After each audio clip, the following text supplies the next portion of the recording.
The leader of the Russian Wagner Mercenary organization laments the difficulty in obtaining ammo.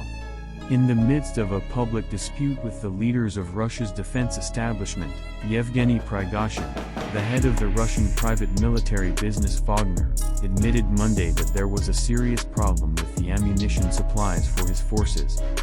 In a tearful audio clip posted by his team on his official Telegram account, Prigozhin said, "Unfortunately, the issues that I addressed about munitions remain unanswered. And this is a very serious issue." Prigozhin asserts that there is sufficient ammunition supply in Russia since the industry has reached the needed levels and can meet the nation's needs, but he also claims that despite all of my relationships and connections, he can't fix this problem. Prigozhin asserted that in order to address the problem, he must go and apologize to a high-up with whom he has a bad relationship, but he added that he is unsure of who that person is. To whom do I apologize? Whom should I submit to? 140 million Russians. Please let me know to whom I should submit so that my men perish twice as frequently as they do at the moment. Now, when we are not allowed to use what is in warehouses, twice as many warriors of PMC Wagner and other military groups that we cannot cover die every day due to total shell hunger.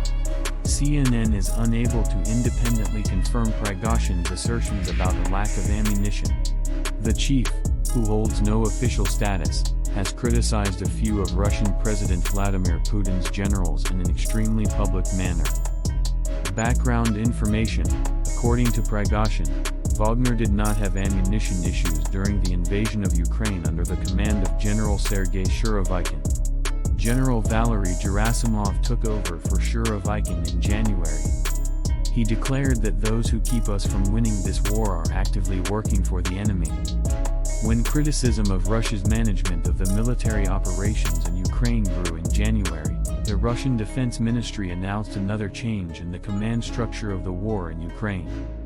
Prigozhin has praised General Surovikin for overseeing an orderly withdrawal of Russian forces from the southern Kherson region last year, but has criticized the Ministry of Defense and other top Russian generals for how they have handled the larger management of what Russia refers to as its special military operation in Ukraine. When U.S. President Joseph Biden met with Ukrainian President Volodymyr Zelensky in Kyiv on Monday, according to White House National Security Advisor Jake Sullivan, they were both intensely focused on addressing the upcoming months of fighting. Their discussions take place as Russia gears up for a spring attack and Ukraine aims to recapture land it has lost over the previous 12 months. Sullivan called this a critical moment in the war.